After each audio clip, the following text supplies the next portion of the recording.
The scarier thing was sitting across from somebody and saying that when something happened, that I felt shame, that I felt broken, that I felt defective, and being seen in that. And it was an interesting journey because I even had a hard time owning the power of what it was for a little bit, especially as a man, like putting down my guard 100% and letting somebody see me, which initially felt kind of intimidating and a bit scary to be able to be seen so deeply. Like the desire, the fundamental human need to want to be seen while simultaneously still kind of holding this fear of, but I don't want you to see this part of me. All right, great. Jeff, thank you for joining me. Yeah, it's good to be here. So when you're out at a cocktail party and you meet someone new and they ask you, so Jeff, what do you do? What's your answer? Well, I usually pull in my PR person. Got it. What do I do? I like to think of that question actually a little. I'll answer that. And I like to think of it even more deeper as to who I am in the world. You know, who I am in the world is a man that is committed to transformation, who is living life in deep purpose and intention, and creating amazing connections with people that I happen to get a chance to sit across a table from. And who I am is I'm a coach. I'm a facilitator. I lead retreats.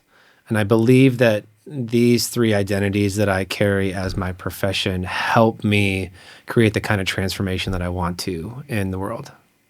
That's beautifully put.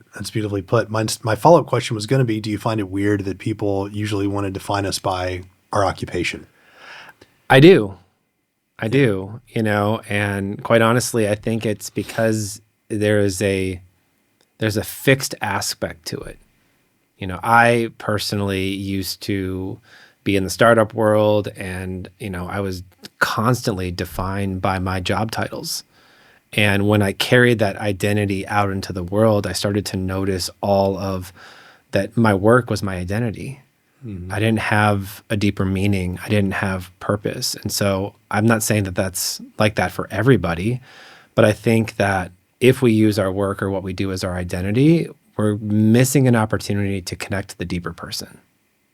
Yeah, I completely agree, and I feel you on that. My first guest was a woman named Laura Martinez, a friend of mine, and she goes by the neuroshamanic healer. And she was a therapist for years. That's kind of her training as clinical therapy, but she has moved away from that and begun to take on the title of healer because she felt that it was more aligned with the work that she was actually doing. But it was the thing that she related to me when we had that conversation was how differently people relate to her when they know that she's a healer versus a therapist. You know, there's a different, rather than working with something that's wrong with you, instead of trying to find what's right with you, I think is a way that she thought of that. And yeah, it is interesting. We're in this culture, and I think a lot of people are asking, like, is this all there is?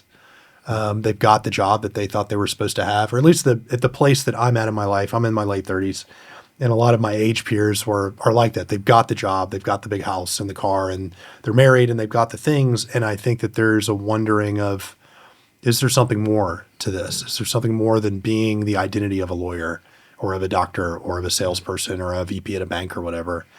And I think your answer spoke to a lot of that, of like of the embodying the change. I think the transformation, I think is the word that you wanted to use, that you used. So I want to make sure I've got this right. You had three kind of buckets there. They were a coach, a facilitator, and what was the third? You lead retreats. And the lead retreats, yeah. Yeah. I'd love to take all three of those in turn. Why don't we start with coach? What is a coach?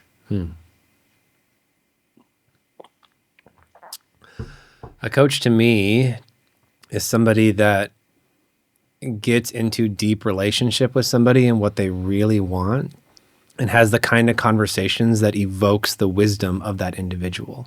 I think one thing that's important to distinguish is the difference between a coach and a consultant. There's a lot of people out there that call them coaches, and they're more of a, let me tell you what to do with your life, you know, or what worked for me is this, and so it must work for you. Right. And that can bypass a person's personal evolution. It can bypass their ability to gain conscious choice if we're always looking to other people to tell us what to do. So for me, being somebody as a coach is to be a mirror in a way that helps reflect to them the pieces of them that might be in the way or might be not working. Right. But equally as important is to be the type of person that sees them so deeply that I can reflect the most powerful parts of themselves, the most connected, the most authentic and true. Yeah, that's a powerful idea that you put there. I was thinking about like the difference in coaching and consulting, which you were saying. I think there were a lot of times in my life where I was really sure I knew what I wanted, and I just wanted someone to tell me how do I get it. And I think a consultant would have been glad to say yes to that because they're like, great, here's how you do your thing. Yeah. But I would, in most of those cases, I was wrong. I think about what I really wanted. I think I wanted approval of others, and I had a way that I thought I was going to gain that, but wasn't at that time, at those times in my life, able to ask the deeper questions about like, well, is this actually what I want, or is this what I think other people want from me? And it sounds like the coach is the person to help you with those kind of questions. I think so. Yeah. Yeah. Along with actually having just really great relationships in your life that will have those same questions. Because it's a matter of having the intimacy and the trust with another individual. And I think I started off learning to do that at a deeper level, especially as a man, like putting down my guard 100% and letting somebody see me, which initially felt kind of intimidating and a bit scary to be able to be seen so deeply. And sometimes even in with other coaches that I'm building relationships with, I will still feel that from time to time. Like the desire, the fundamental human need to want to be seen while simultaneously still kind of holding this fear of, but I don't want you to see this part of me. Right. Right. Yeah. It's tough. I think also as men, a lot of us times we're conditioned to we're supposed to have it all figured out, and we want people to think that. But when you don't have it all figured out, the only way that you can kind of make progress is by letting people see the reality of that. I was thinking, I've heard the term, or people say intimacy is like into me, you see, and allowing oneself to be truly seen, that is scary. And it's interesting to hear you say that because you seem very practiced at it, that you still, it's something that takes conscious effort even now. Yeah. I mean, I was just yesterday, I was in a coaching group sitting with 40 men called to the forefront to speak something that felt true. And none of these men I had met. I had no relationship. I just have a fresh relationship with this new coach. And I was being presented with an opportunity to find something that felt true inside of me and deliver it. And I fumbled. Like I got so tripped up, and then watching the lack of response only circulated it even more. And so like it kicked up my, oh, I got to get this right, or it kicked up my performance, or it kicked up my just nervousness. And it had me have to take a moment to settle back into myself to try again and to try again. So even in new situations where I feel practiced, say over here, and then I step into a completely new domain with people that I've never met, who I'm still trying to figure out if they respect me or I respect them, like the relationships aren't established, and just fumbling my way through it. Yeah. It was deeply, I wouldn't call it triggering, but it was a deeply intimate exercise that gave me a lot of visibility into where I'm still performing, or where I still get in my head, or where I still try to package something perfect so that it lands. Is that, when you say into like where that comes up, is that in a particular social context or professional context? Is it like, is there a time when this automatic behavior gets triggered subconsciously, or is it something more abstract? Yeah. Well, it happens in larger groups versus more one-on-one. I think when the connection feels like it's spread, maybe there's this subconscious thought of I have to make sure I have to impress every single one of these people or something like that. But it is a lot easier to drop in when I'm connected. And still, one of the things that I've worked through in my life is what happens when women are in the space. You know, do I feel, because I have this history of, you know, needing approval or validation, and my old shadow used to seek that all the time. And in this case, I can still feel that. I can still feel that energy move in my body, even though it's not the way that I normally present. But yeah, if I'm completely in a group of men and I'm locked in, and probably even my wife walks by or something like that, like I can feel the energy in my system. I don't act from it, but it's there. Yeah.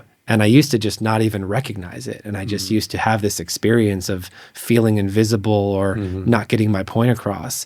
And now it's like, okay, well, there's that piece of me that I know is a part of me that no longer runs the show, but can if I let it. I know exactly what that feels like. I've begun to learn it really in the last few years, because I mean, our brain, we have these neural pathways. And the thing about neural pathways is they don't go away. I mean, it's like you can't truly unlearn how to ride a bike. You can get rusty, but you can't go back and reverse to where you are a complete noob at it, or swing a golf club or whatever. And like emotional memory works that way too. And it's strange, over the last few years, I've begun to really recognize these patterns in myself, like these automatic patterns of thought and behavior around things like that. I mean, your wife walks in and you feel, vigilant, right? Because there's some deep programming there. And I've begun to work with a lot of that programming, and I still have some, you pick the low-hanging fruit. So now I've got the really challenging things kind of left. But there have been times lately where I've realized, oh, wait, I forgot to feel guilty just now. Like there's an option there that would have been an automatic thing. And it's weird. It's like, wait a minute. I'm not getting sucked down the bathtub drain, but I can see it. It's there. That choice is available whenever I want to take it. I don't know why I would, but sometimes it serves you to feel like a victim or things like that. And it's such a strange sensation that I've learned mainly through mindfulness, to just be able to recognize what's happening. It's cool that you have that presence of mind, that you can see that happening and also learn from it. What was the process of coming to that place? Falling down many times. Yeah. Tell me about it. Yeah. Well, I think the process was painful. You know, when I felt the resistance become so big for me, it felt like I had two choices. It felt like the only one was to actually work through and go to the depths of my soul and create the breakthroughs for myself, or it was to run away and hide. And I think in that process, I even tried the running away and hiding multiple times, because the pain became too much to bear. What I had to learn to work through was my shame. I had not realized how much shame I had been carrying for the majority of my life. And it wasn't until I saw that and allowed myself to feel that I started to create some movement around that. And, I had a relationship pattern that when things got too painful or too scary, that I would actually just cut it off and go the other way. And I would go start something over. Right. And that became comfortable. I became the guy that could pivot really easily. So I gained a skill set in that, but it never allowed me to stay long enough to actually work through the stuff that was causing me the most pain in relationship. And so when I took a look at my life, it was, I can go this way and I can go start dating again and do all of this kind of stuff. But I got really clear, like you're saying, having the awareness, looking at the bathtub, I knew what I would create if I just went this way and did it again. And what I didn't know is what happens if I stay in it. What happens if I lean in? What happens if I trust? What happens if I get supported? All of these kind of things. Yeah. And so it wasn't a short process. I think some people think, even I thought, well, oh yeah, I'll be drastically further ahead in a year and life will be perfect and I won't feel like this, that, and the other thing. But the reality was, it's been 10. I a decade, Yeah. you know? And that person standing at the beginning of that decade, looking ahead, could not fathom of what's available in life right now.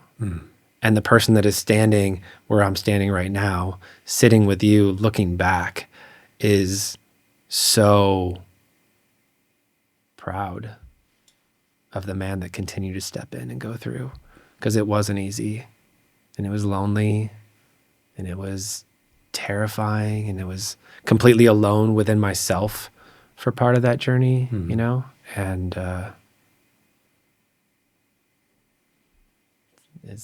it was what it was. Yeah. It's what Yeah. I assume it had to be, probably. I think that's the point. And I think saying it like that, for me, it was an initiation. You know, I do a lot of work with men, and they talk about how they go sit in therapy and they, you know, they get some stuff out and they learn to feel and all that kind of stuff. But it's not until a man has his initiation or his activation that he fully feels the full power of who he was. And I needed to go through that initiation. I needed to go through it in order to create the life that I have. What, I guess I have a two-part question. What is initiation in this context in a general sense? And then could you tell us a little more about what that was for you? Yeah. Well, I think it's helpful to talk a little bit about the lack of initiation for men. You know, if you look at cultures and communities and tribes, hundreds, thousands years back, there is actually a moment in time where a boy becomes a man, and that there is a process, and it is done with community, and it is done with elders to actually take them into a new space that they get to operate from. And we've lost that. Like, I don't think it's lost 100%. I mean, there's a lot of organizations right now that are really putting a lot of emphasis on initiation, but initiation is a delimiter that separates life that came before and life that comes after. And I do believe that we aren't just meant for one initiation. I think there are multiple initiations that people and men can go throughout their entire life. I think an initiation point, an inflection point, is this thing that we call a midlife crisis, you know, where men don't actually initiate what's required for them to go next. They go out and buy the fancy sport car, divorce their wife, go date a younger woman that they can control, or some sort of manipulative tactic to actually avoid the level of responsibility that is required for them to initiate. So initiation, there's always a threshold. There's always a threshold that is going to call something new, possibly something scary, but it's going to call forth the man that you need to become, the man that you're destined to become. And so initiation is that line. And for you to step through that threshold, then the initiation becomes the process. And you cannot do it alone. You can try, but it actually, by doing it with other people, it magnifies the impact of that. Yeah, that's a really profound idea that you can't initiate. You have to become initiated. You have to be initiated. Yeah. And it does help to have others. I think that's definitely key. It makes a lot of sense to me as a man. And perhaps that's true also for women, although I don't think about that as much as I do about the problems of masculinity, because I've lived them.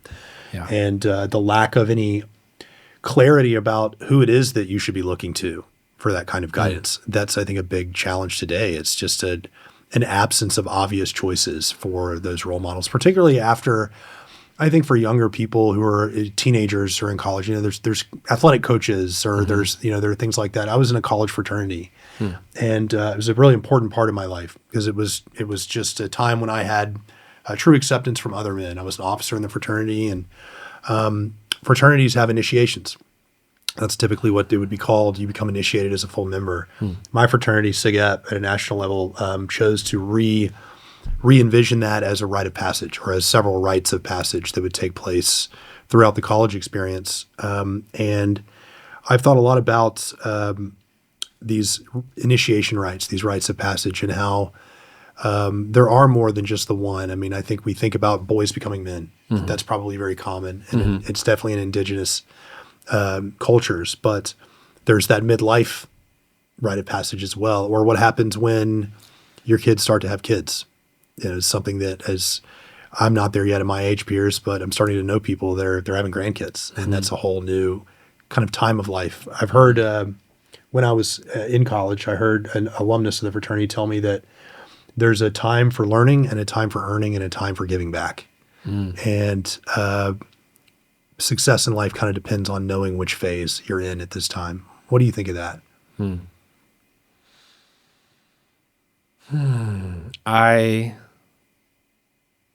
think of it in the terms of sort of the evolution of ages. I was in a conversation yesterday around a man who was in his 60s who was not connected with how much of an elder that he can become and just how much wisdom he has to give back. So when you're talking about that learning and that earning and that giving back, like I think of that elder status where the wisdom is and being able to communicate but also at the same time, I think giving back, being in contribution to somebody is an amazing quality to have throughout your life. Yeah.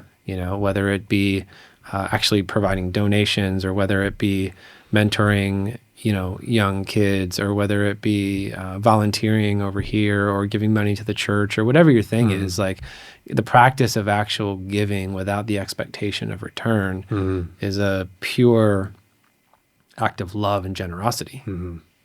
It's the best thing I've ever done for myself was to allow myself to be taught the power of unconditional love. I've always, I think I still am called to teach. I just have the temperament for it. And when that man told me that time for learning, time for earning, time for giving back, that makes a lot of sense in terms of material wealth. Like if you're trying to build money, you learn, then you earn a bunch of money, then you can give some away when you're older. Right. But if you decouple that from something that depends on compound interest like money and think of it in terms of wisdom, separating those things into three different distinct phases where one doesn't communicate makes no sense to me. I mean, you really should constantly be doing all three. And there's something really powerful about what I'm doing here with this podcast is I'm trying to learn in real time and allow other people to see it and to see it not work sometimes. I mean, one of the things here, we're in the studio for the first time and like I'm just testing out how to find studios and how to rent studio space and find producers. And but I wanted to do it because being able to sit down with someone like you is so much more rewarding now to be able to do this in physical space. But I set a goal last year. I was like, I want to do 52 episodes in 52 weeks. And what I was doing was like recording on a Wednesday or a Thursday and then expecting an editor to turn it around by Monday at 8 a.m. without knowing that was just not a really realistic expectation on him or on myself. And I was just exhausted. So like I've already fallen off of that cadence. I don't know when we'll upload this, but that's I've reoriented that now towards, okay, this is my goal. And I'm hoping that as I'm learning, I'm also earning hard-earned lessons from failure. I can be sharing that wisdom. And that's something where like life becomes kind of a continual growth process, always at the same time. And it sounds like that's also, what you were saying when you shared with this group of 40 men, that you kind of gave yourself the opportunity to earn the wisdom of doing this thing and maybe failing, if we can use that word. I think that word seems incomplete in this context, but it felt failing. That's how it felt like. It felt failing. Yeah, but the thing is, like, you didn't drop dead. Right. You know what I mean? Like, right. What I imagine, was it as bad as you would have imagined? I mean, I think an older version of me would have maybe had a different response to that. But I mean, I was still sweating. Yeah. I'm still sweating. And there was a part of me that inside that absolutely just wanted to like close the laptop lid and run away. But the older version of me would have felt so much shame and heaviness that would have continued for weeks. Yeah. And maybe prevented you from being in a position to correct that narrative. Well, yeah. And I would probably be sitting here feeling like crap this morning. Yeah. And I don't. Yeah. Yeah. That's good. I mean, I've done a little stand-up comedy, just open mic night stuff, and I've always loved public speaking. Is always been my favorite thing to do. Being on stage, and like I love it. And I kind of had a download last summer that like, oh, being on stage is kind of a safe space for me. It's almost like a womb because I would much rather do that than network. Like then answer the questions like, so Jeff, what do you do? Like that's my worst nightmare. I would much rather be in control of the dynamic and perform. Also stand up for me or being on stage. There's a performance element. So there is a little bit of a mask, but I think a lot of people, their worst fear is public speaking. And the last time I did a little stand up for an open mic at a thing here for people in recovery, I think I bombed. If this wasn't bombing, I don't know what was. Like no one laughed. No one thought the story I told was funny. I think some people were probably offended by it. And isn't that part of it? It is. I think it is. I mean, to be a stand-up, I think that's an indispensable part of it because you have to find out what doesn't work. That's the only way to test out material. But that requires a certain mindset of discovery, and it's not personal. If I tell it's the joke that didn't work or the delivery wasn't right, it's not that I'm a terrible failure. I can't believe I ever did this. What was I thinking? Yada yada yada, and that narrative that comes. For me, I didn't feel that way, but it would be talking to a woman and having an interaction that didn't go the way that I would have hoped, which it never ever has still. And then it becomes that would have been my shame narrative, that it would have confirmed what I always knew was true. And it sounded like that's what you're saying. The older version of you, who would have had this experience and been like, I knew it. Like, I knew it. I'm the whatever. And there's that story. And it kind of goes back to identity. How do we change that identity if we have, in therapy circles, people talk about having a shame-bound identity. Like my identity is wrapped up intrinsically with shame. And for me, it's been a long struggle for me. Like I'm not quite 10 years in. I'm several years behind that, but I think I'm following the path that you have been on. How do we change that identity at a core level? Like if our identity is wrapped around something like shame or unworthiness or a need to prove ourselves, what is the process like that, or the process of change, do you think? One, you have to do the most uncomfortable thing that there is, which is actually touch it. Like to actually build a relationship with it. If we're talking about shame specifically, shame cannot exist in the light. And so the more that we push against it, or the more that we pretend it doesn't exist, or the more that we hide it from other people, it'll only metastasize. And so one of the things that I learned after a few years of really starting to do with my shame is I had to be willing to be seen in it. And I used to feel it, and then I would walk around, but because shame is also tied back to childhood memories and like who we were at a younger age, when we're in shame, there is a very young part of us that is coming on board with that. And so anything that we used to do as children to feel better would come alive. So it might be validation. It might be, how do I make sure somebody else is okay so that I can feel okay? Or it might be, I'm going to go screw something up over here so then I get some attention. Okay, finally I got some attention. I feel safe again. But that would also only reaffirm that there's something wrong, or there's something bad with me, or there's something defective, or I have to be this way in order to get the kind of love. And so what I noticed when shame was really coming online is I knew that part of me that I would just hope that somebody would notice. And so I'd walk around and I would sort of, I don't know, I can't even really connect to it as much right now, but I was doing something to try and pull attention from others. Because then if they would see it, then all of a sudden like I could find out that I was okay with it. But what I had to do is I had to take responsibility for it. I had to, one, be completely connected to what I was feeling, which sucked. It was like a pit in my solar plexus, like a piece of me was like hooked into something, way less than any sense of full confidence or power. And then I had to take responsibility for it. Okay, this is my emotion. This is my story. And if I want to release this, I have two ways. I can continue to build a relationship with God, as many people do, and have that be the person that I have that connection with, which is great, when nobody's around. But that became less scary, because it was another being, an entity that's going to love me and communicate with me or whatever that is. But the scarier thing was sitting across from somebody and saying that when something happened, that I felt shame, that I felt broken, that I felt defective, and being seen in that. Mm-hmm. And it was an interesting journey because I even had a hard time owning the power of what it was for a little bit. I would have to diffuse it.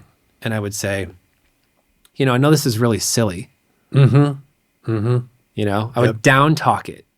And that was helpful at the beginning because it helped me drop at least whatever that mask was for me to get in that. But it wasn't my full power.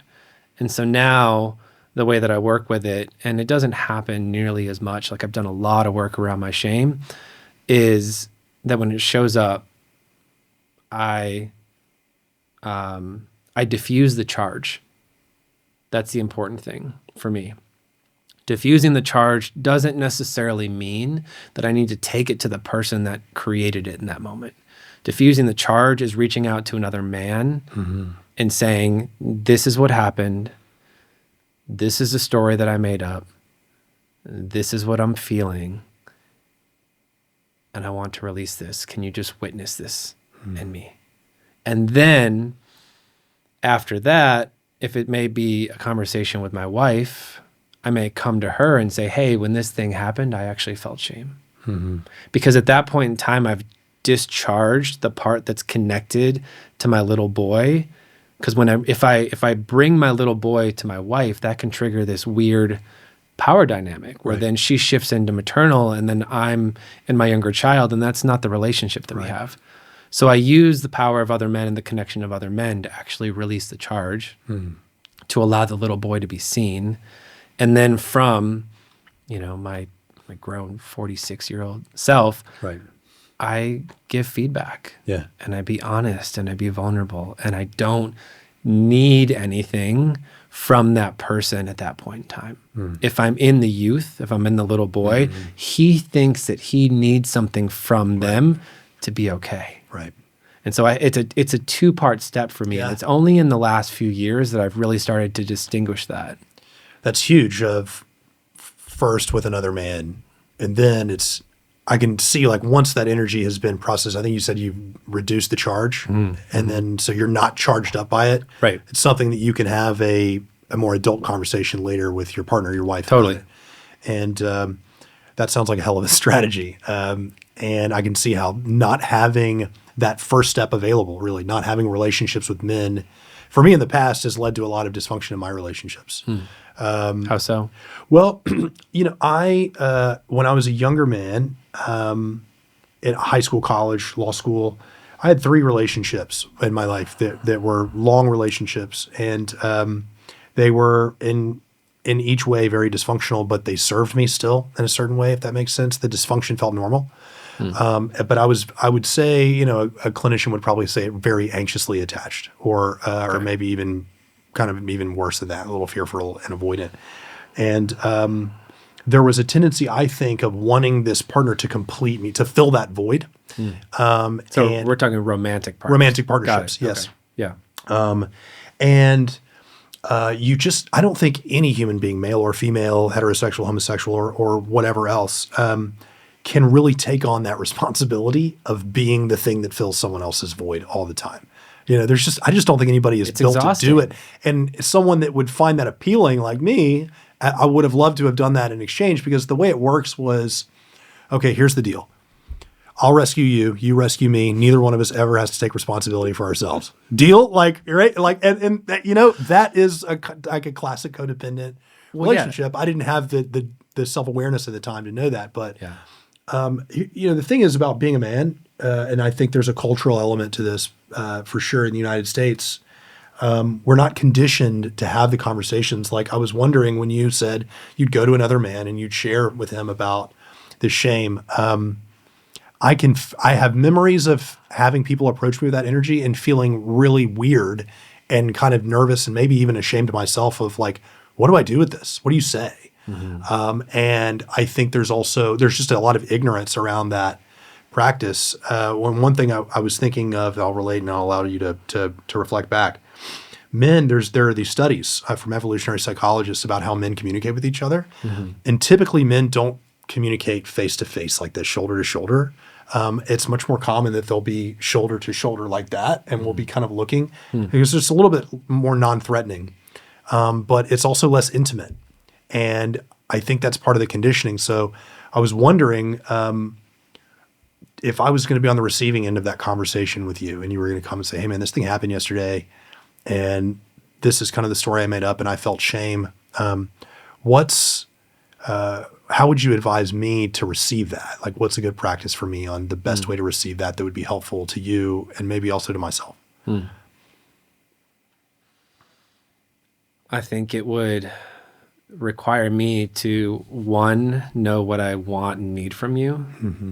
You know, we're having a conversation around masculinity, and what I also hear on that question is, you know, since I'm taking responsibility for my shame and I'm coming into this also in my masculine, I can set the container, I can set the expectation, which can actually allow you to be in your masculine, but also be in touch with your feminine, because what I'm offering is emotion, you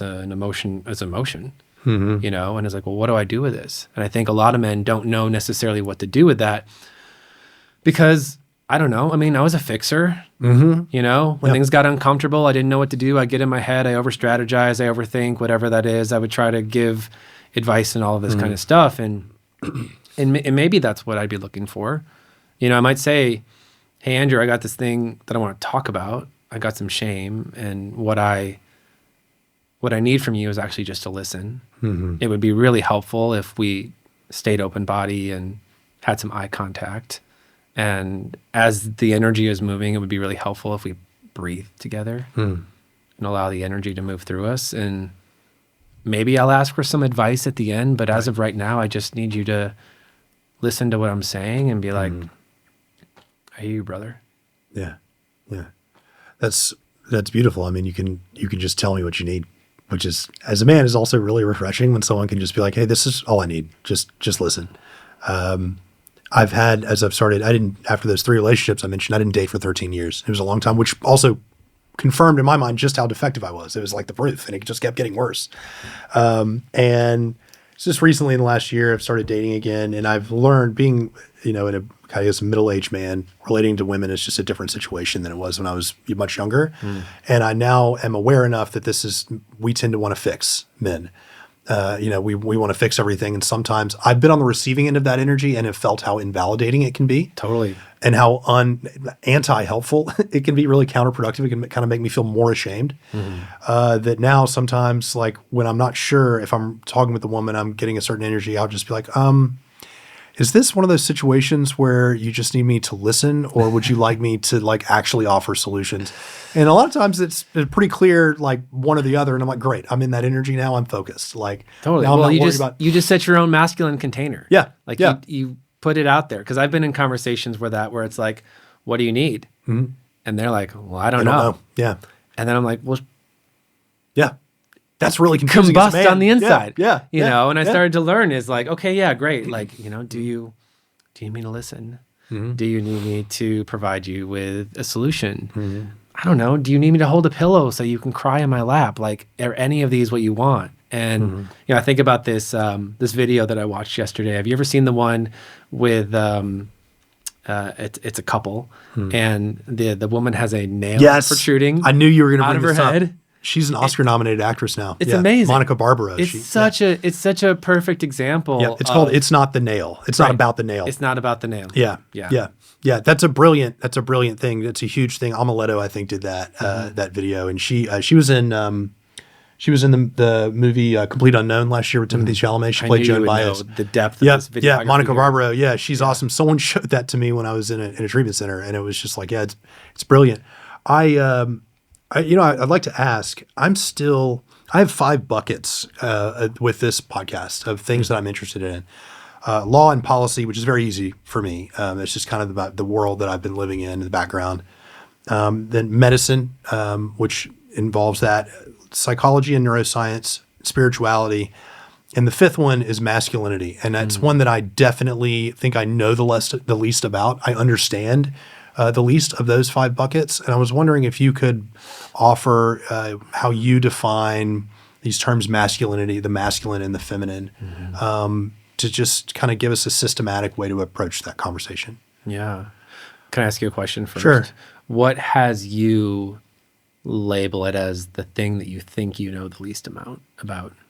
I think it's something that I would have the hardest time articulating and understanding, like a systematic understanding of what that is. And it's the thing that I think confounds me the most in my life. Like I think it's there's the most obstacles that are in my life now relate to my lack of understanding or embodied understanding of what masculinity is. So that's kind of where it comes from, probably at a conceptual level. I'm the least, if I wrote a paper about everything I know about those 5 subjects, the masculinity paper would definitely be the shortest. That's how I'm coming at it from an intellectual level. Yeah. That actually might play to the benefit though. Yeah. Because masculinity is decisive and it's clear and it's without explanation. So the fact that it actually may be the shorter one. Maybe that's the more terse, stoic, masculine way to go about it. It could be. It could be. Yeah. But,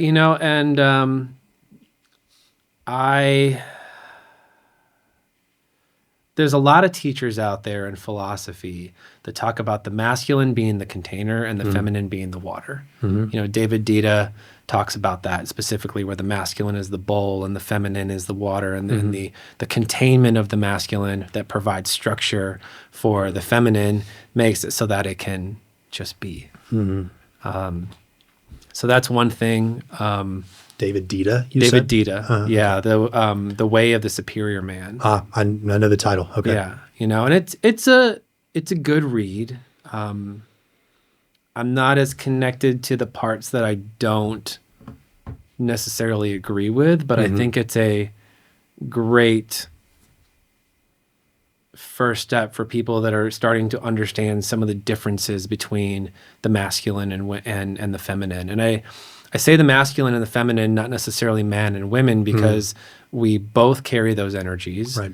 And some men, or like men assigned at birth, are masculine presenting with maybe less of a feminine side, and reverse. Right. And so, these certain energies can present in our being or our posture that somebody from the outside might go, oh yeah, they seem like they're more of a feminine man, or they, and there's a lot of judgmental and condescending terms out there, I think, for people that emulate certain different energies, which I don't plan on bringing any of that in here, but I think there's women out there that people say, well, they're presenting as they're in their masculine right now.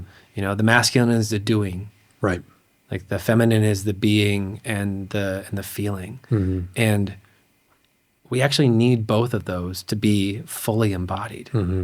And some people come into this world being predominantly masculine, and their work is on being more attuned. It is feeling, it is emotionality, it is intuition, it is creativity. And the other one, there are the other side of it that are all that and no structure.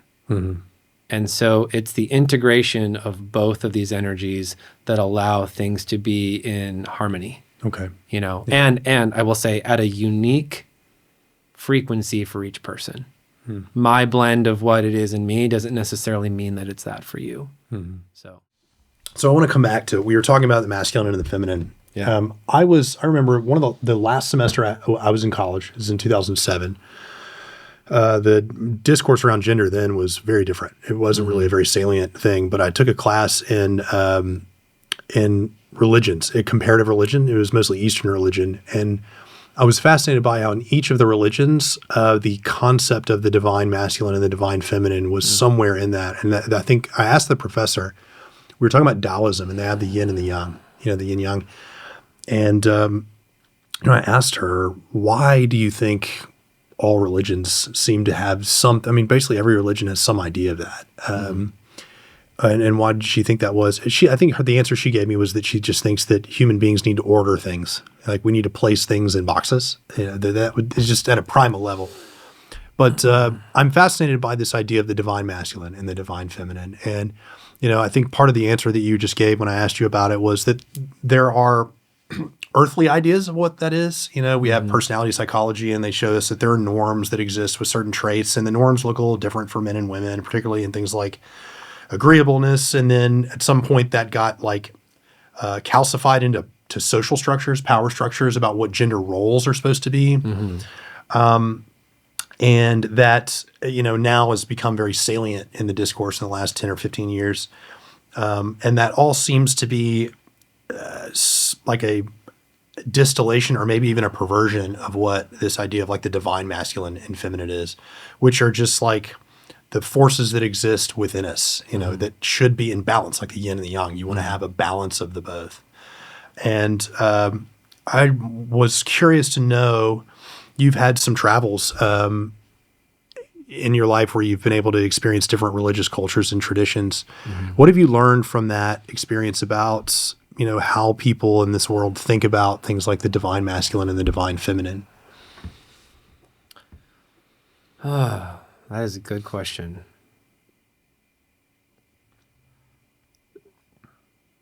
I would say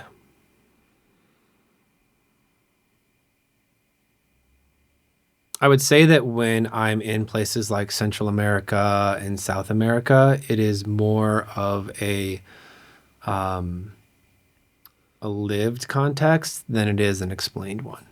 I think here in the States, at least my experience is, there's a lot of education around it. I think there's marketing has taken a hold of it, and people want this thing. So it's been turned into a product. Like a mindfulness app. Yeah. And I mean, the advantage to that I see is that it does start to educate and open up people here in the Western U.S. to these concepts. I think we're a very intellectualized, not as embodied culture here in the States. Whereas when I'm down in South America or Central America, it is anything but that. It is deeply embodied, very connected to the land. The prioritization of that makes it so that everybody's lived experience, people are just embodied. People are more connected from their solar plexus down to their root. Whereas here in the States, people are generally working to get connected to their heart, and energy is very head up. Right. And that people don't feel themselves when they speak, and people don't receive the feeling of the transmission when somebody is speaking. And so it becomes this very hollow communication structure, which is why small talk also feels so terrible generally to most people, is because there's nothing behind it. Yeah. There's nothing behind it. If I can't feel you, I can't trust you. And whether I know that and am able to communicate it, my body does. And I leave that interaction generally feeling like, what was that? Or I feel hollow. And when I'm down in Central America and South America, people don't talk about the divine masculine and feminine because they live it. Right. And you connect with somebody, you slow down with somebody, and you feel their rootedness. You can feel how much time they spend in nature. It's not a second guessing. It's like, oh, down there, it's an everyday thing. Up here, it's like, well, yeah, I live by the park, and maybe once a month I'm out doing something like that. But I find that down there, you feel people differently. You feel the land differently, and that could be for a multitude of reasons. But yeah. So just divinity in general is like at the center of life. It's embodied. Yeah. It's embodied. It's not thought of down there completely. Yeah. I have been challenged recently to take on deliberate embodying practices. I'm very above the neck. I don't think that's a surprise to anybody that talks to me for more than a few minutes.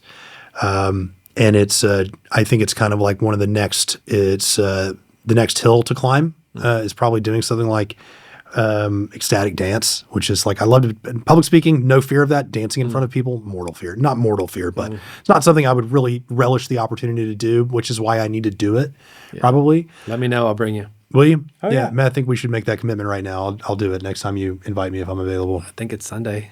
This Sunday.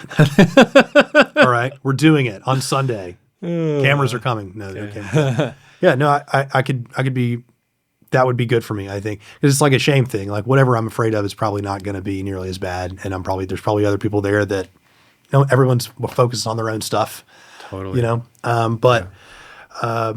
It's interesting. It's like you said, we're working really hard to connect to our heart, and people in other places are like, why would you have to work at something like that? Like, what does that even mean? It's almost like, David Foster Wallace had this commencement speech. He told the story. It's called "What Is Water." You heard the story? No. There's an old fish. There's two young fish swimming by one day, and an old fish swims by the two of them and passes and says, "Hey boys, how's the water?"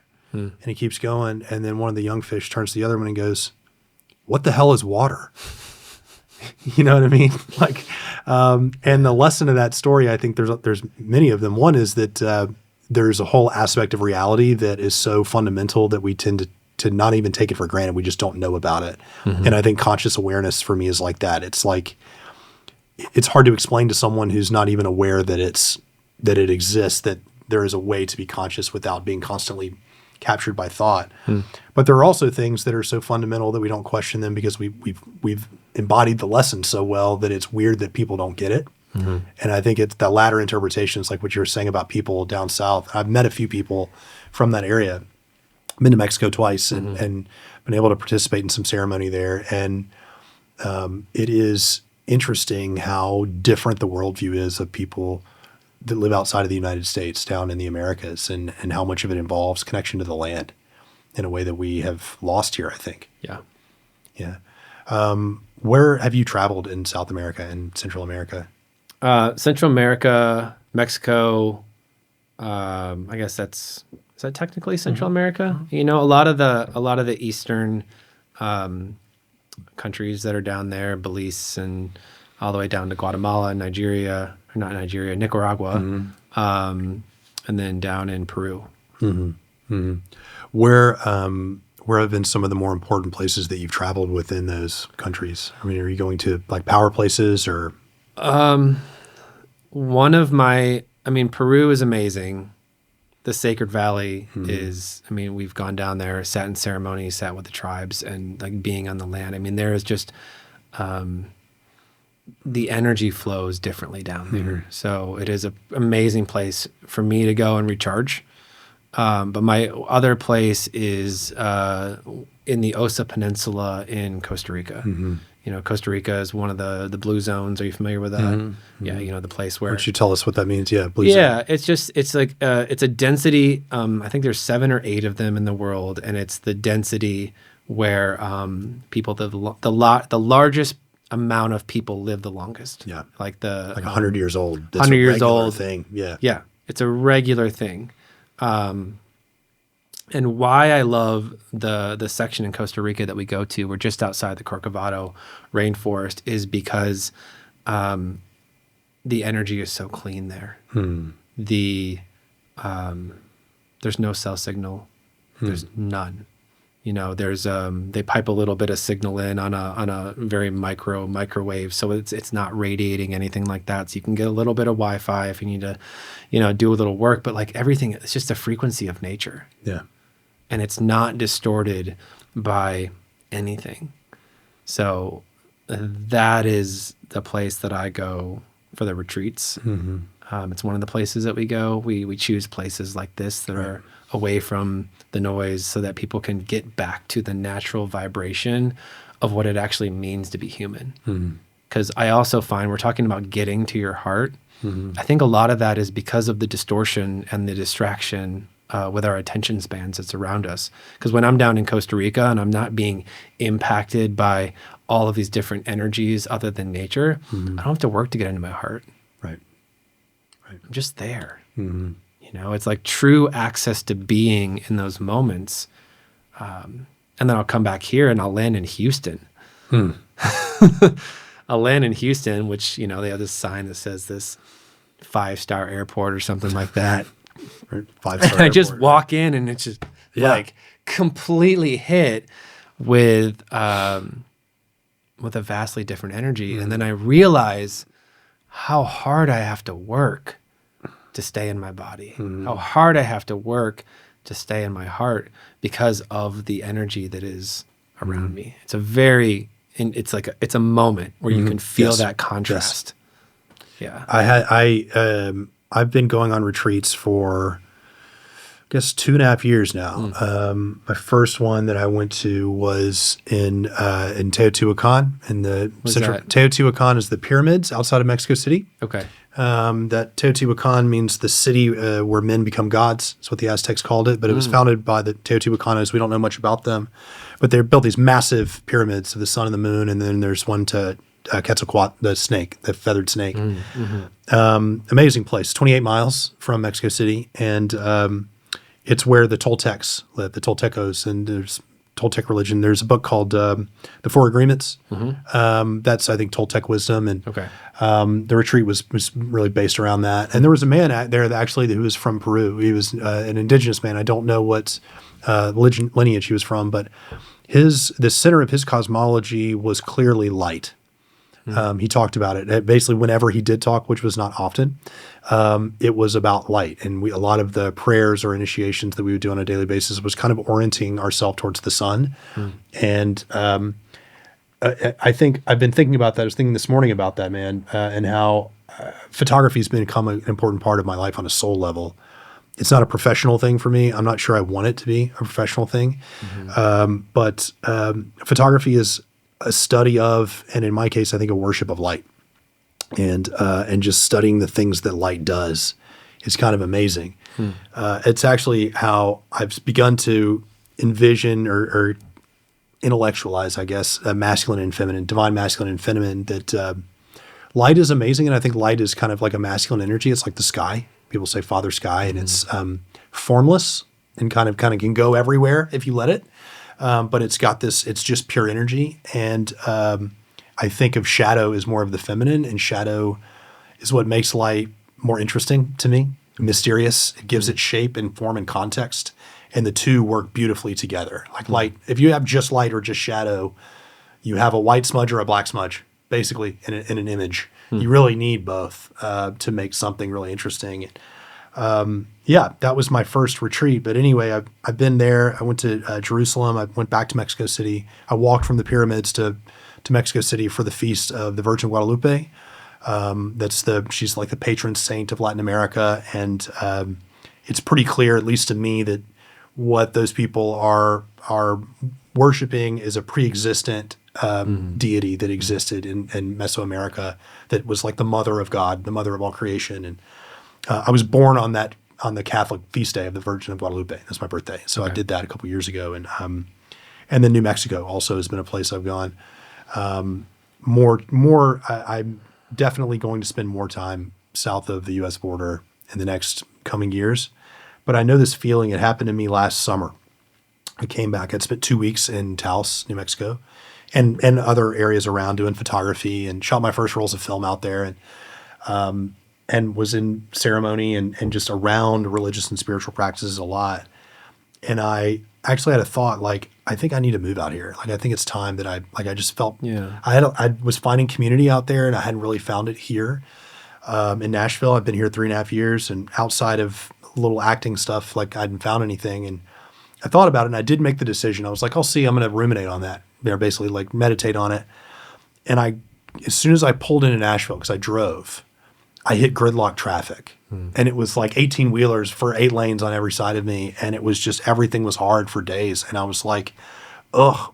But then I realized, like, well, now I can't move because I would be running away from this problem instead of making it, running towards something. And some of the challenge was that I hadn't found a community here around things that I value most, like this spiritual way of living, conscious way of living. And I felt like, that's kind of on me. Like, I've been here for 2.5 years at that point. It's a major city. There's got to be something for everybody here. And if I can't find it here, I'm going to have a challenge anywhere I go. So I committed to stay. But there was that moment, you said it's just a moment where you're like, oh, it was like an assault of the traffic really was what did it for me, and the noise and the busyness. And I've been contemplating lately, asking myself, why don't I just live on retreat? Basically, I mean, the idea of, do I want to have a life that I feel like I need to retreat from? Do you ever have that feeling? I mean, you go on them a lot. You know, it's the second kind of leg of your stool. But can you relate to this feeling of wondering, like, why do I do anything other than this? And, you know, Yeah, I say, why do I leave my house and drive into the city? You know, I mean, we're Right. we're a little bit outside of town, you know, in the woods and all that Yeah. kind of stuff. And then I go in and I'm around people, and I'm like, wait, why am I actually leaving my house? Yeah. And there's good reason for that. But I mean, I think one of the things you're pointing to is something that we talk about in our retreats, and something that we talk about in coaching. You know, it's the integration of leaving the retreat and bringing what you got access to back to your life. You know, and I think about, if I'm on a retreat, you know, I'm probably got slow mornings, and I mean, I have maybe 3 meals made for me every day. That's a wish list in the future. Yeah. You know, but I could do that for myself. I could make my mealtime easier. I could make more space in my day. I could sit out in the back deck and journal. And when I'm here in the States, I wake up and I'm like, well, how fast can I get my coffee, and how quickly can I get in front of my computer and really like move my thoughts that way? And that's just not congruent with, I think, the thing that you're mentioning from being on retreat. Like, if I were to live my life on retreat in my house, in my city, as the context for how I live, what different decisions would I make? You know? Yeah. And what would I ensure that happens every single day, because I know it gave me what it gave me there, and I can have it here. Right. You know? Right. And then seeing the things that push up against that. Well, I can't do that because this. Right. I got to get on my email. Somebody's waiting for my call. Well, some other crap. Yeah. You know? You can say bullshit. It's okay. Bullshit. Yeah, I don't know. yeah. I don't know what the rating on this Yeah, podcast it's is yet. Unrated. Yeah. I So may far, that was the first one. But like, yeah. I may have just rated the podcast. That's it. That's There it. we go. We're going to be blocked. Yeah.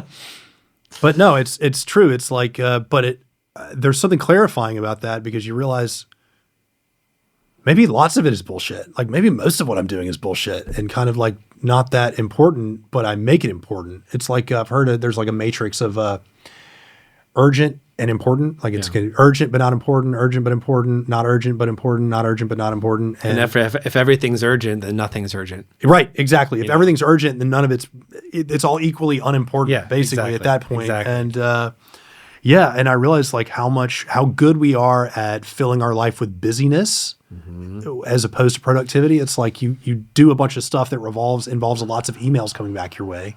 Then you have emails to respond to. So you're important. Like, people need your response, right? Then I get to be important. Then I feel valued. Right. I've created lots of stuff for myself to do. But then I go do that thing, and I don't do the risky creative thing that's over here. Right, because now it's so much easier to go, oh man, I got all this stuff I got to do. You know, I'm too busy being an accountant. I can't go write a screenplay or whatever, because, you know, people need their taxes done. And if I don't do them, obviously they won't get done by anybody else. You know, I'm not hating on accountants out there. I'm just I picked a job. It's pretty similar to what I do. And I've experienced that a lot with me, like my creative pursuits, and waking up to. This is one of the things that's happened as a result of me going on retreat. It's just distilled what's actually important, and also that my time here on this earth is finite, and I may as well do what I think I'm actually called to do. And a lot of that involves creation and creativity. And you used a word earlier in our conversation, I don't remember when, resistance. And that's a word I've really become to kind of fall in love with, because I read Stephen Pressfield's book, The War of Art. Yes. And any kind of mindfulness-based approach to pretty much any problem has been a great way for me to move forward in my life. The ego has been a big I guess what's the word I want to use? It's been a foil for me, like not understanding what an ego is, but also being driven by it in ways that keep me kind of stuck. And this idea of resistance is something where I've begun to look at it as, at first it was like a smoke signal. It's like your amygdala is like, oh my God, there's danger, this thing, you're going to resist it.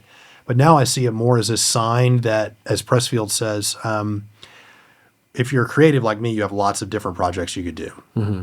I could do photography. I could go off and do some filmmaking. I could do some acting. I could write a screenplay. I could work on this podcast. I could just talk to YouTube. I could write. Those are all things that I want to do and are important. But inevitably, there's one or two of them that give me way more resistance. Like I feel it in my body. A lot of my solar plexus, I feel this energy. Yeah, same. We've talked about that. That's why I feel basically all emotional energy for me is there, and it's strange. Yeah. My friend Laura, the person I said I was on my first podcast, told me last week that lots of tension here sometimes means unexpressed love. And that hit me hard because I'm thinking like, I think that I'm the one that I'm not expressing the love toward, and that would explain a lot of my problems. But Pressfield says when you whatever project is giving you the most resistance is the one that's probably most important to your soul's growth. And that makes sense if you consider that the ego's whole job is to prevent you from growing. It's to prevent you from changing. It wants to be, because then it won't be it anymore. It'll be something new. And the ego wants to survive. I think that's really what it is from an evolutionary perspective. It's a cognitive manifestation of our survival instinct because we think we have to be people, and that helps us survive in certain ways. But like, it's unfortunate that we feel that way. And like, if I tackle this big writing project, this book I've wanted to write for 15 years, the version of me that's sitting here talking to you will kind of be gone. Some of it will be preserved, but then there will be a new thing. And that should be good. Like when we can intellectualize, we say growth is great, but on a soul level, it's so hard.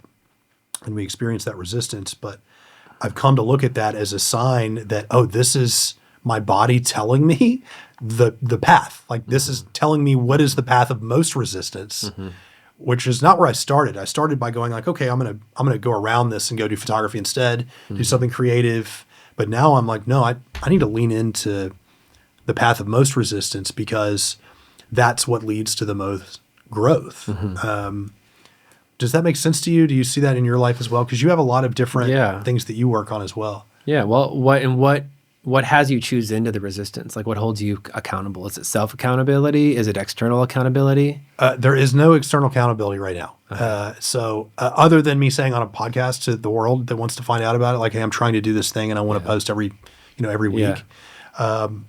There is something about saying out loud and putting it in the ether, but I don't have an actual accountability structure. It's something that's come up with, you've written a book called The Second Initiation. And the first step there is to find someone that can help you stay accountable to that. And I haven't found that yet. I'm working on it. I've got a couple candidates, but maybe you could offer some guidance. About finding it? Yeah. Find somebody that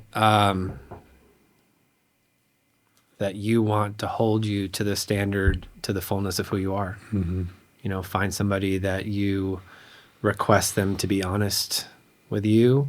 Find somebody that is also on a journey that feels vulnerable to them, so that the accountability isn't just a one-way street. And be diligent at checking in and giving feedback and being honest. It can be easy to hide inside the friendship of the relationship. And what's really available when men can step in and lean in with somebody and say, hey, you said you were going to do this. What got in the way? How can I support you? And like, not from blame or shame or guilt or criticism, and which is the agreement that you make with any accountability partner up front, so that you can,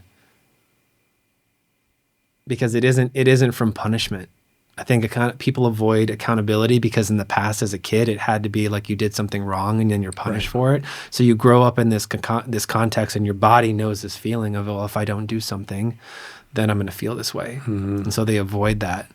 But then you build up this whole structure over here that has you avoiding all of this, which is actually it's the worst of the two options. Let me make sure I understand what you just said, because it was big. Like we, as children, when we don't do something and we get in trouble, we have this feeling, feels bad. I guess it's shame or maybe guilt.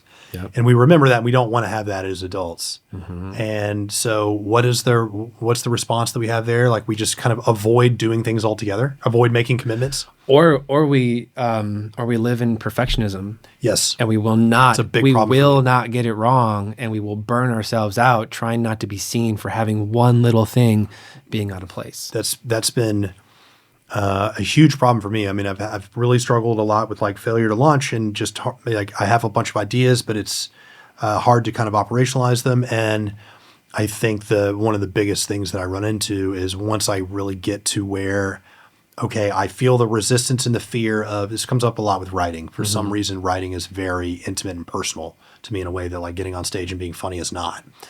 And I might even get to where I can overcome that, recognize it for what it is, and sit down to do it.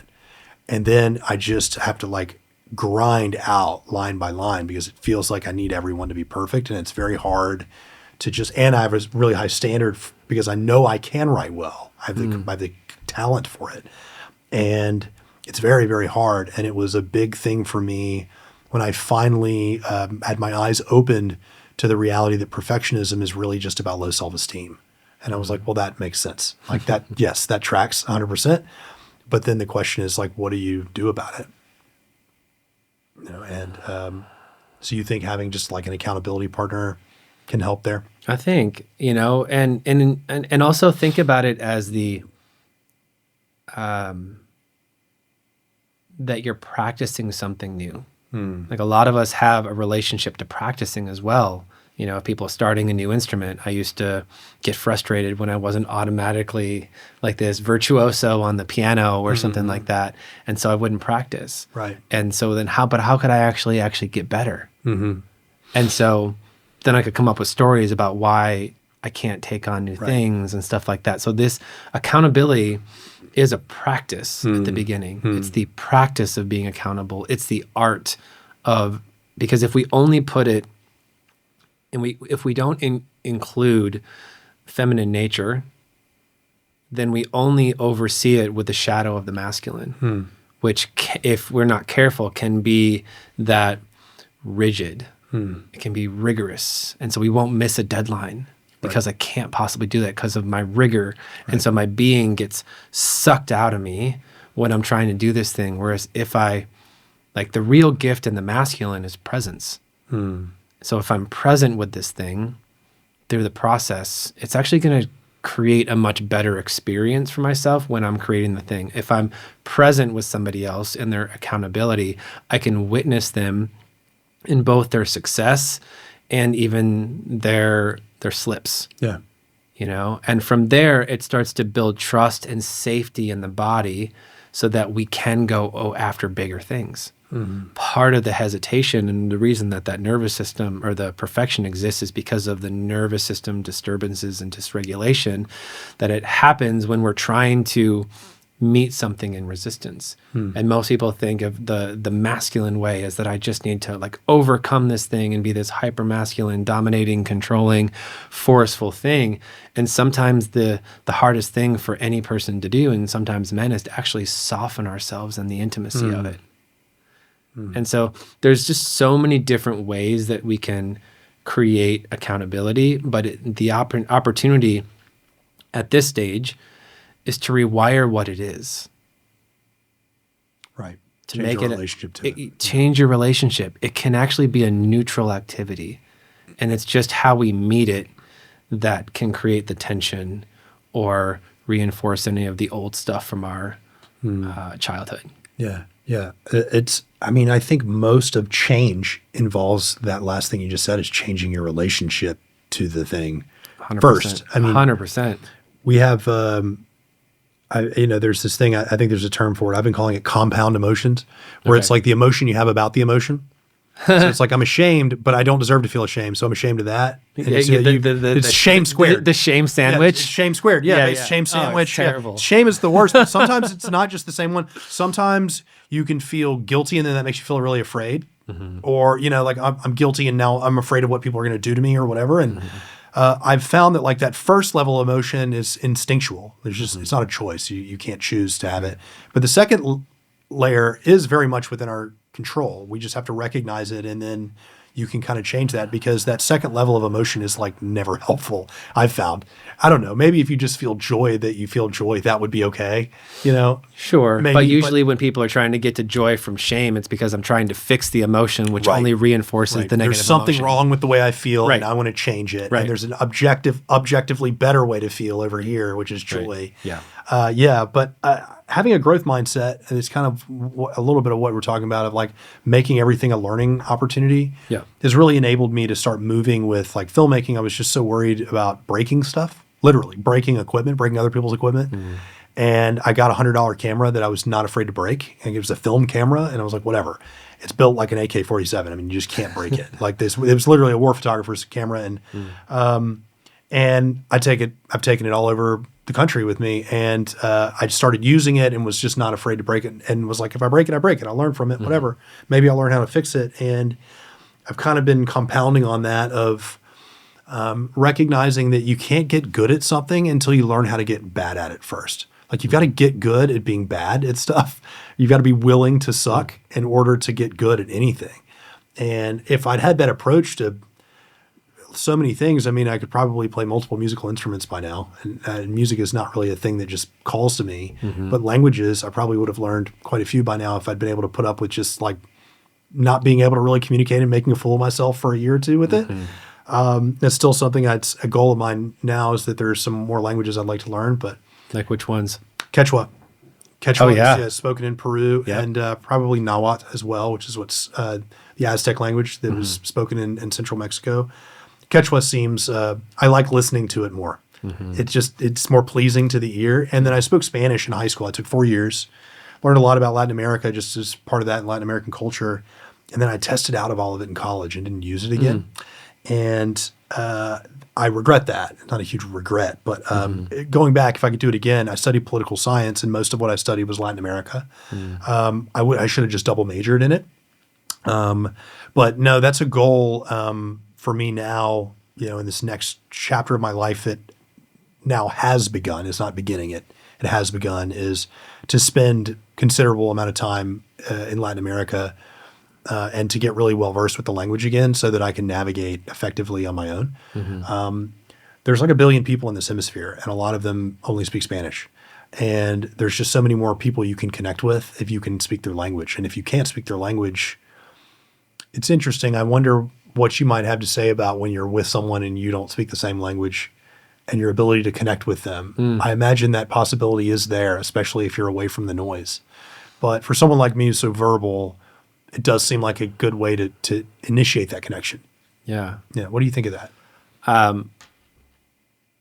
Well, one, I find that like South American languages, I can feel deeper. Like there's something like Spanish and Portuguese and stuff like that, I find to be just more embodied generally, the way the vowels work and the consonants and the whole sentence structure, that even though I can't necessarily understand what it is, I have Spanish as a background in middle school, maybe a little high school, very, very out of practice. But if I can understand the context, and I can connect to the person, I can generally extract some of what's being said. And this is really noticeable in ceremony. Like if I'm sitting down in an ayahuasca ceremony down in Peru, I can start to feel what the energy of what is actually being said without being able to fully have it pass through my brain. And I think about this time when I was, maybe it was like 2014, traveling through Guatemala, and I was down there with this girl that I sort of dating, I guess, at that point in time, and we got to a part of Guatemala where English wasn't an option, and I was like, oh, this is going to be crazy, because she didn't speak any, and I spoke un poquito. Yep. And we had to schedule transportation 13 hours across the country. Right. And so I'm sitting here fumbling my way through the language, but again, I knew the context. I knew that we were talking about transportation. I knew the names of the places that we were going, and I could sort of communicate at some level. So I think that there's a lot more than we communicate. Yeah. They talk about that all the time. What they say, like your words are only 7% or something the like actual that. semantic text, like Right. Yeah. You know, and it's so much with like body language and energy and how connected I am to the words that are coming out of my mouth. Tone of voice. Body language. We talked a little bit earlier of men, you know, standing side by side versus actually being open so we can feel each other in our heart space or any other of our energy centers. So yes, so much more can be communicated. And so even with the language being another language, can still, I've been able to maneuver through it. You mentioned about being in ceremony and hearing things, and you just know it. I've had that experience as well, and especially when it's a song that is in who knows what language. There's no time in the moment to ask or whatever. But it's like I don't know what they're saying, but I know. Right. There's just like a deep knowing with a capital K, know. And I've experienced that as well, and it's like it's really the meaning that matters. We're meaning-making creatures. That's what our brains really do. It makes meaning, from everything. If you make too much meaning from everything, that's where you get mental illness, I think, a lot. It's just where you're making meaning of things that really aren't there. But we can extract and divine a lot of meaning from things like song and the ceremony and the context. And it's like, man, this woman is singing. It's so sad. And I know she's sad about something, and it could be anything really, though. And it's like, and we relate to it. It's beautiful to experience that. So anyway, I was talking about just having a growth mindset.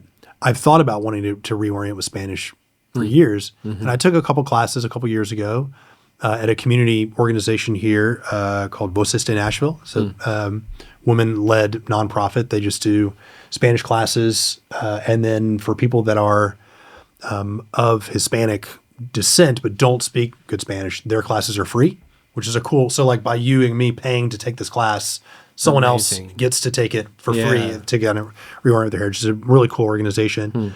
And I took a couple classes, and I had a hard time sticking with it without being immersed, because then I'd go home and I would hear a bunch of English for 123 other hours a week, and it was like, you lose it. But yeah, there's so many different domains of growth that I think maybe all of them require kind of not being very good at something first. And it's almost like that's the critical skill and what differentiates people who learn 20 languages or do whatever, learn all these musical instruments is you have to just be okay with not being very good at this one thing and not take it personally. That's another thing I've learned that from the 4 agreements. Yeah. Just if you take everything personally,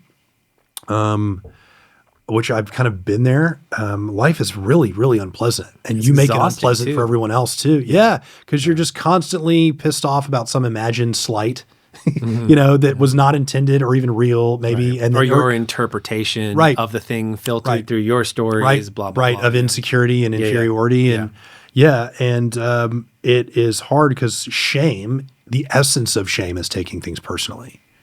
That's what it really means to be ashamed. It's like I, as a person, am bad because of this thing that happened. Right. Right. Which is different than the I have remorse because I did this thing that I didn't want to do. That's guilt. Right. That's There's guilt. this actual defective piece that there is something fundamentally wrong. Yeah. And it's a tough distinction. A lot of people have a hard time parsing between guilt and shame because a lot of times, especially in like therapy circles, which I've traveled in, they go together. Guilt and shame, feeling guilt and shame. Well, they're at the bottom of the frequency list. So like stacked right above each other, the lowest vibrational emotion ever. Yeah. And the thing is, they often can go together. I mean, if you've done a really bad thing and you feel guilty about it, you could also feel like you're a bad person for having done it. And it's a tough distinction to make sometimes. But for me, I've had a lot of shame for a long time. It's been kind of part of an identity. Guilt has only been something more recently I've begun to work with as my life has started to get better. And I've started to build out things that I've kind of always wanted, but was always didn't believe I deserved. So I was too ashamed to admit it. And then now I'm starting to get things that I'm very happy with. And my life is starting to take a shape that it resembles the one that I want. And I've started to work with guilt and notice it come up too. And it's a strange thing. And I think it's because, well, if I don't deserve this thing and then now I'm having it, I'm doing something wrong. That's a new thing that's come up, and it's been a strange thing to recognize because of years. For me, I did a lot of therapy, and a lot of it was around something called complex PTSD. And one of the characteristics of that disorder, if you assume that's a valid construct, is that your ability to feel and be aware of emotion turns off. That's called alexithymia. It happens when the left and right hemispheres of the brain stop communicating. Interestingly, the left and the right sides of the body are seen as masculine and feminine, or feminine and masculine, but the brain, it's reversed. So we see the left side of the brain is seen as kind of the masculine side, and the right is the feminine. And when they become disintegrated, the conscious part of your brain can't really be aware of emotion. It's still happening. It just goes into the body. And so one of the ways that you learn from that is you just do somatic experience therapy, and you just kind of learn like, oh, I'm feeling this energy in my body.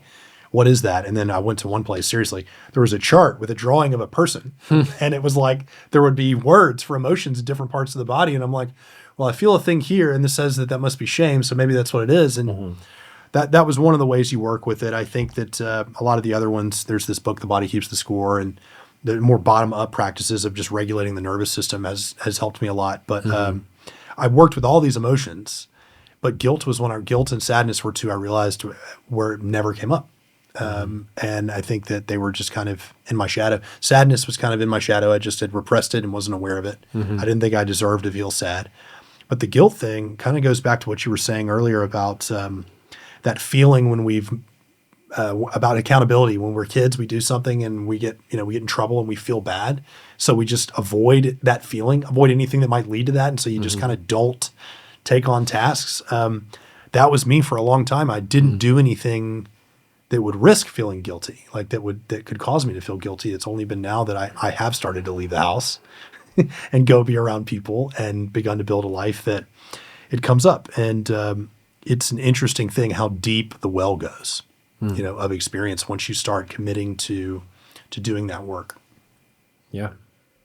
Well, I think what you're identifying is that you're being courageous, and I'm taking off some of these masks that have no longer served me. I'm feeling what happens when I do that. I'm putting myself out more. I'm starting things like a podcast. Like I'm actually working through the resistance, which is a necessary first step towards being able to activate more parts of our higher selves. So we can't activate from being behind the mask, right?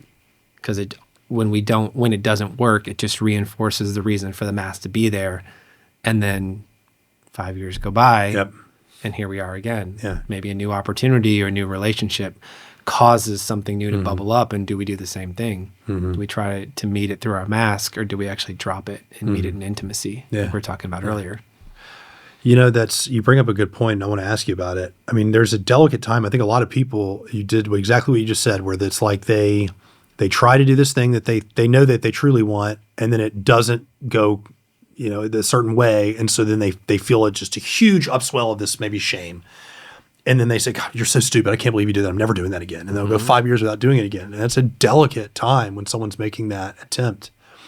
And I was going to ask, like, what can that person do to try to minimize the risk that they're going to go 5 years without trying again, even if it doesn't go well. But I think you might have actually answered it, because you said maybe they meet someone and they create a new relationship. Right. And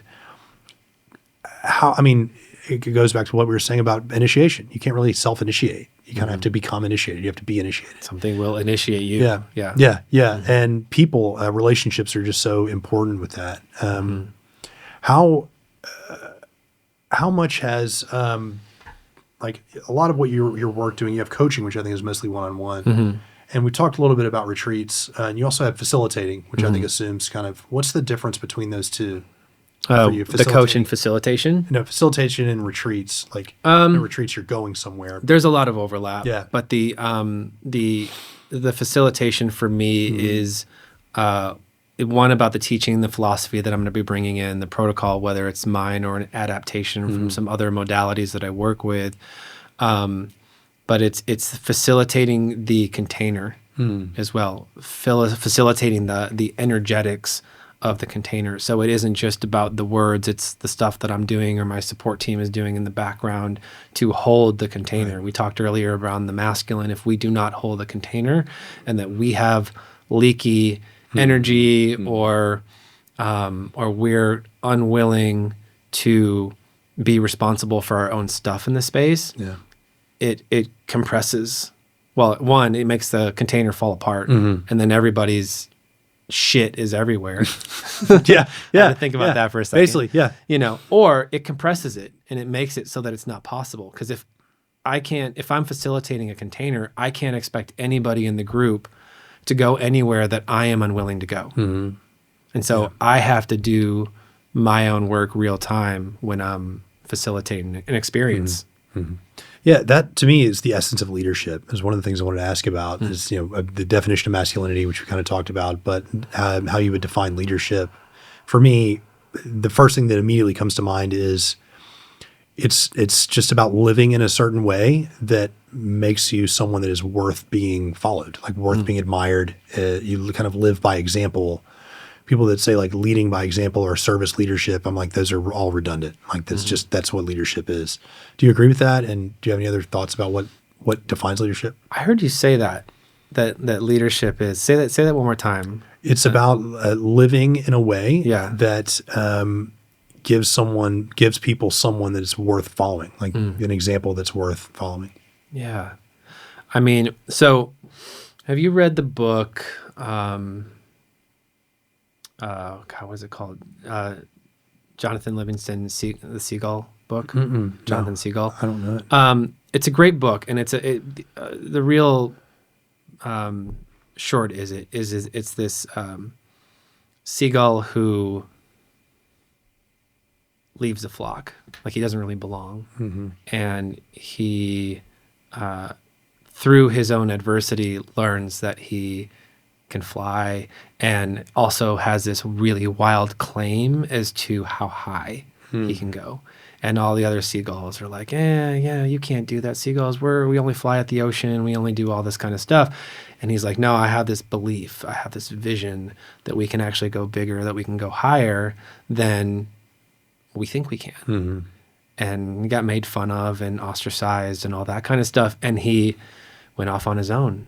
And he worked at it, and he failed and all this kind of stuff. And he found a way to break through to this new elevation. I cannot remember what they named it in the book, but he came back, and then he was able to, because he had this vision and he had this belief in himself, that he was able to demonstrate a new possibility for all of these other people who had carried a limitation. Right. So when I think about leaders, I think it's important that they have a vision. I think it's that they have a certain belief about that vision, and that their job as a leader is to bring people with them.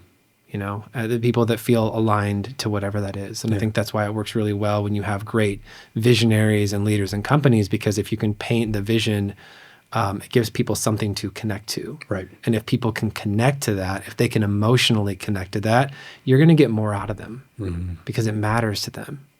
And if you have a whole collective of people where taking on a single initiative or a vision matters to them, you think of the power of that wave, right, going to, and then you can think about, well, what happens if you only have a couple people, and you think about the power of that wave, right? And maybe it's more targeted, but you have all of this stuff falling off. So I think, yes to what you're saying.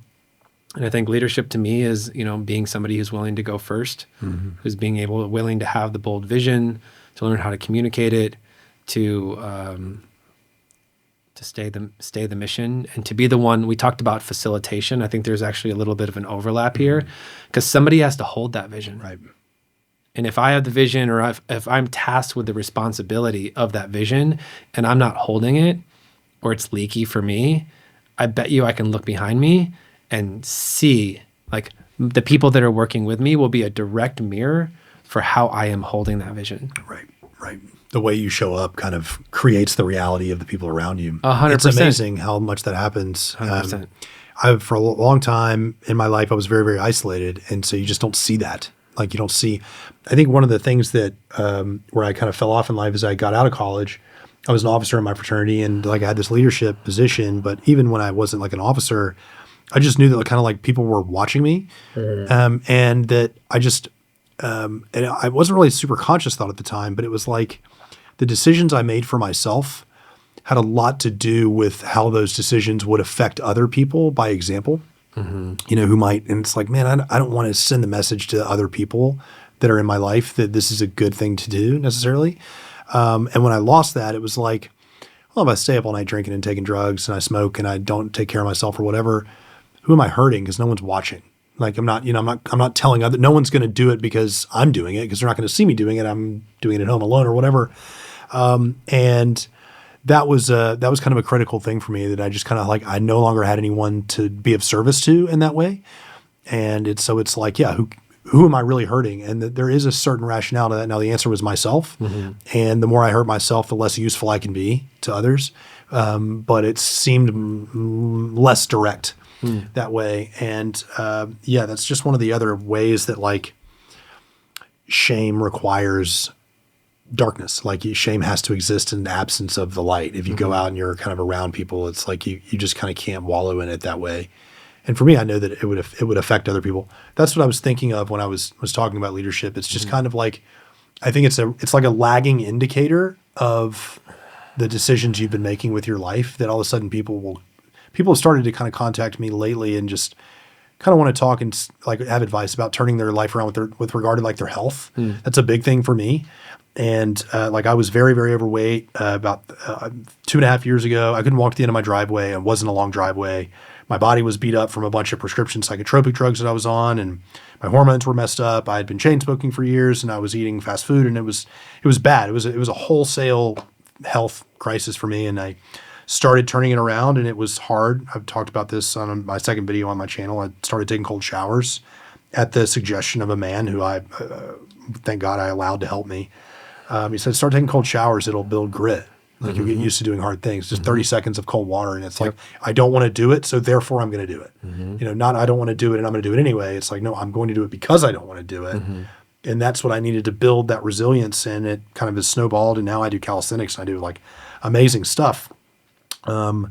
Basically I try to create resistance in my life. It's also a metaphor I've thought about. Like when it comes to growth, efficiency is not what you want. You want inefficiency. That's kind of what like, you know, strength training, you're not, the most efficient way for me to do a bicep curl is like that. Like if you're not doing anything, you're just, if you're getting it to point A to point B, but if you want to grow, you got to create inefficiency. You got to feel the tension along the way. You've got to feel isometric. Right. Yeah. Or that contraction, like you have to create an inefficient way to move this so that it will force growth. And people will reach out and it's weird, or when they've gotten sober, and that's the thing for me. I'm coming up on 4 years of sobriety, and it's like, it was weird the first time it happened when I realized like, oh God, am I the person that people call now? Like, how did that happen? Like, how did all of a sudden people like want to ask me on how to turn their life around?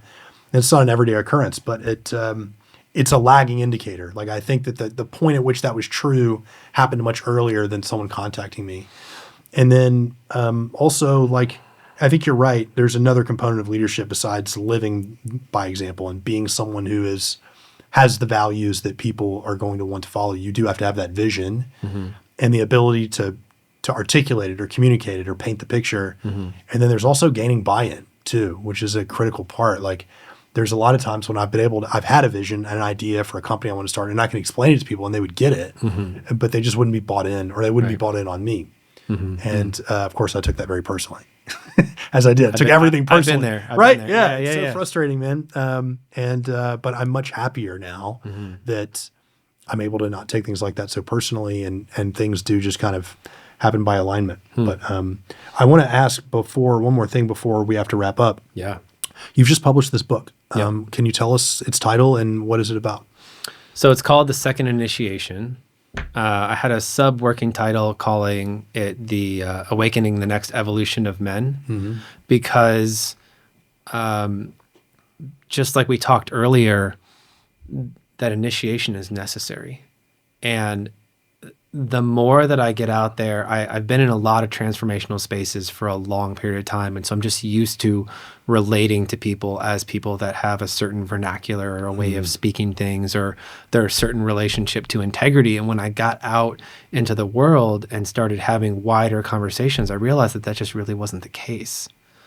And so my mission and my purpose is to impact as many people as possible. And I find a lot of purpose in working with men. I think because of the specific journey that I came out of, the rebuilding my relationship with men was something that was the catalyst that I could hear so that I could actually drop the shame and step in. Mm-hmm. And so I was like, well, how do I get this out to more people? And it can be really vulnerable to get on a phone call or a sales call with me talking about coming to a retreat. It can be very vulnerable about signing up to work with me for a year and coaching. And that could be just too far of a gap for somebody's nervous system. And so what I decided to do was take some of the most important philosophies of the way that I live my life and put it into a book.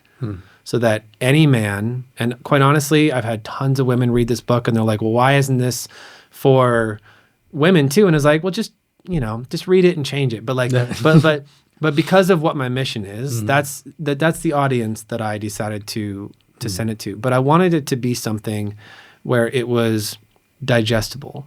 If a man that is looking to get into the transformational space and it feels too big of something, they can take this book and they can do it on their own. Mm-hmm. They can actually work on building up the practice of being seen, like we talked to earlier, by, in the first chapter, getting and creating an accountability person. Right. Maybe for the first time.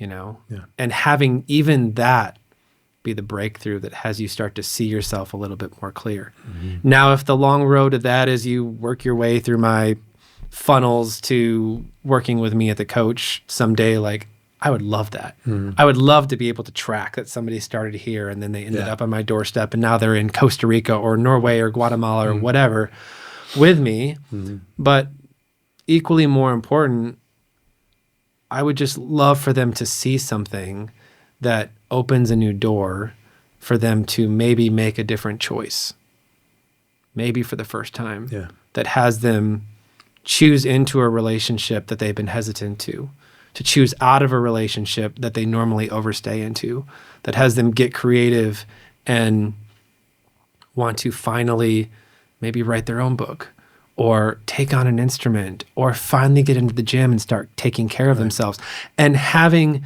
the philosophy and the frameworks to understand what is going to sabotage you along the way. Because we're talking about the light and the dark. Right. What stays in the dark in our subconscious that we can't see, we can't do anything about. Mm-hmm. We are making thousands of automatic decisions per day, from the stories, from the self-sabotage, from our wounds as a kid. And so if I can present you as something that is going to help you practice being accountable, that is going to help you understand what might be running the show in the darkness so that you can see it and make different choices, so that you can learn to take responsibility for all of it and stop leaking energy over the past saying, oh, it's because of this thing back then. And then we can start to paint a picture of what you actually want your life to look like. And because you've already taken a look at the masks and the things that prevent you from getting that, you can start to see how they would even show up in that vision and how you might tamper that. And so I just wanted to create a new set of awareness, a new way of practicing being seen, and a new way of creating something on purpose. And if whatever breathes and lives outside of that, is where it goes. Man, I love that. What you said, creating something on purpose. I've said for years that I've been trying to figure out a way to live my life like it's on purpose, like as opposed to something that's just incidental that's happening to me. Totally. You know what I mean? Which a lot of people talk about. So many, yeah. It's just trying to find a way to live life on purpose. To when I get up in the morning, for me, still, like, I've massive problems with sleep. When I get up, it's a choice. Like, it takes effort, and I think for a lot of people it does too. But I've got to make the choice to get up and go about doing this thing called life. And now it's like, what do you do with it? Like, now that you have this life, what are you going to do with it? And it is, it's reassuring to know that there are people like you in the world that are helping people like me find the direction, like where we want to direct that life from a place that is truly aligned with what we want, but also maybe what we're called to do, maybe what our karma is here on this earth. And it's a beautiful thing to be in this process now and to have come to know you, and to also see your own growth here with publishing this book. That's a really cool thing. I'm excited to see where things will go with our relationship and with the growth that we're both able to achieve kind of side by side. So thank you for doing this. This has been a real honor. You're helping me by just giving me an opportunity to fail on the internet. I don't think you accomplished that. I knew. Well, thank you. That's very kind. If I'm honest, that's very kind of you to say. But man, like I have known since I was in high school, if I could make a living for talking, that would be the easiest job. That would be the ultimate thing for me. But I'm now learning what I love about photography is that I can say so much without having to use a single word, and that's been a beautiful practice too. And so it's been neat to be able to live this life. Frankly, it was hard for a long time. And going back to how we began our conversation, I don't think I could be where I am today in terms of like my development as a man if I hadn't suffered really badly and then had to do really hard work to get out of that hole. And for me, it sounds like this is the truth for you as well. My life has come to be defined by that work. And I've said for years, like, I don't want my life to be defined by the worst things that ever happened to me, but I'd be okay with it being defined by what I did about those things. And it seems like that's a similar thing for you too. And it's cool to have been able to learn about you and to share this. Yeah. Thanks for being here. Thank you. If people want to find out about you or reach you or contact you, how can they do that? Easiest ways are Instagram, which this year is about actually being more visible on that. But first and last name, JeffZacharski. I'm sure it'll be in the show notes or something like that. The retreats is C-Level Retreats, SEA Level Retreats. And then the book is available on Amazon. Right now it's an ebook. We are getting a paperback here later this probably month, maybe early next. And just search The Second Initiation on Amazon. Okay. Well, thank you very much, Jeff. Yeah. Thanks, Appreciate it, man. Appreciate you. Thanks.